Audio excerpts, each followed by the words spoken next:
ఇక back Kurnool bus ప్రమాదంపై ప్రయాణికులు ఆందోళన చెందుతున్నారు. ప్రమాదాన్ని చూసి పోలీసులకు సమాచారం ఇచ్చిన ప్రత్యక్ష సాక్షి హైమ ప్రమాద ఘటనపైన సెల్ఫీ వీడియో రిలీజ్ చేశారు. పుట్టపర్తి వెళ్లి వస్తుండగా కర్నూలు దగ్గర బస్సు ప్రమాదాన్ని చూస్తారని తెలిపారు. కారు దిగి సహాయం చేయడానికి వెళ్ళినట్లుగా తెలిపారు. అప్పటికే కొందరు ఏడుస్తున్నారని హైమ వీడియోలో వెల్లడించారు. తాను కర్నూలు ఎస్పీకి కాల్ చేసినట్లుగా తెలిపారు. అప్పుడు నా పక్క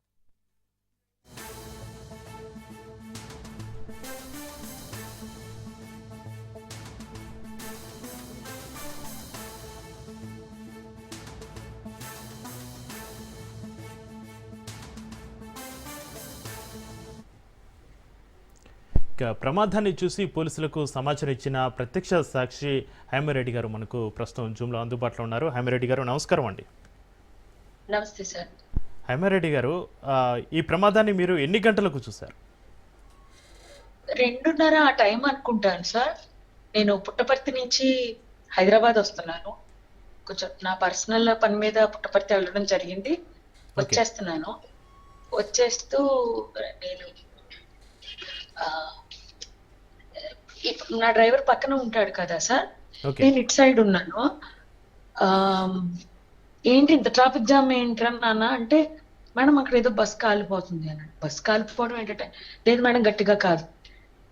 నాకు కొంచెం బాగోక డ్రెస్ చేంజ్ చేసుకుని, అబద్ధం ఎందుకండి, నైట్ వేసుకుని కార్ ఎక్కాను. ఎందుకంటే నా పార్కింగ్ ఏరియాకి వెళ్ళి అవుతుంది, నేను అక్కడి నుంచి లిఫ్ట్ ఎక్కి నా ఇంట్లోకి వెళ్ళిపోవచ్చు అనే ఉద్దేశంతో, ఎవరు చూడరు, నేను వెళ్ళేసరికి 3:30-4 అవుతుంది, అప్పటికి ఎవరు లేవరు అనే ఉద్దేశంతో ఆ డ్రెస్ లో ఉన్నాను.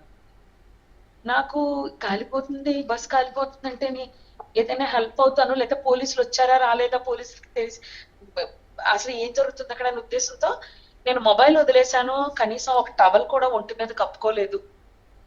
గబగబా వెళ్ళిపోయాను సార్. వెళ్ళిపోయేసరికి బస్సు కాలిపోతుంది. అందులో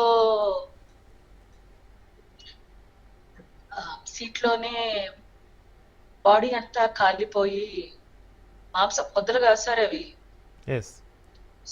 మొత్తం స్కెలిటన్ మొత్తం తల నుంచి కాళ్ళ వరకు ఆ సీట్లలో అలా ఉండిపోయి అలా అలా ఒరిగిపోయిన బాడీలు.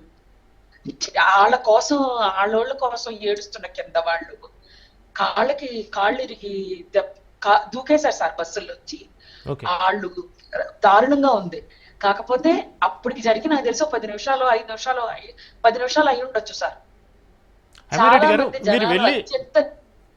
హైమారెడ్డి గారు, మీరు వెళ్ళి చూసేటప్పుడు ఆ బస్సుకు సంబంధించిన ఎమర్జెన్సీ డోర్ ఓపెన్ చేస్తుందా?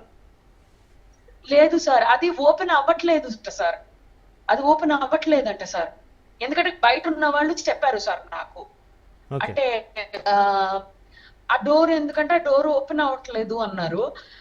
అది ఓపెన్ అవ్వకుండా మరి నాకు తెలిసి ఫైర్ యాక్సిడెంట్ వల్ల ఏదో అయిందని అనుకుంటున్నా సార్. నేను అది బ్లాక్ అయిపోయింది సార్. అది కాకపోతే వీళ్ళు అద్దాలు పగలగొట్టి దూకారు సార్.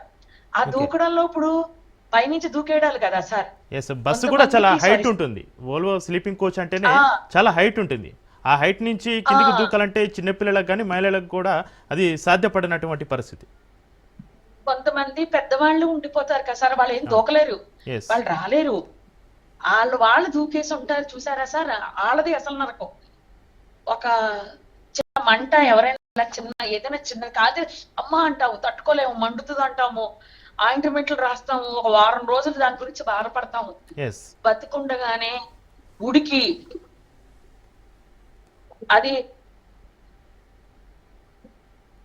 అది చూడాలి సార్. నిజంగా ఈ దరిద్రం కాదు సార్ బాబోయ్.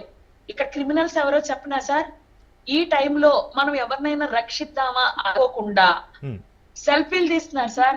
సెల్ఫీ వీడియోలు తీస్తున్నారు, ఇలా వీడియోలు తీస్తున్నారు కెమెరాలతో. మరి ఈ వీడియోలు ఏం చేసుకుంటారు సార్? వాళ్ళందరూ తలుచుకుని ఉంటే ఒకటి చెప్తాడు కదా, ఏం చేస్తావమ్మా నువ్వు, మీ ఆయన ఏం చేస్తాడు, ఇవన్నీ నీకెందుకు పోలీసులకు ఫోన్ చేయడాలు ఎందుకు, నువ్వెందుకంత ఆపత్రయపడిపోతావు?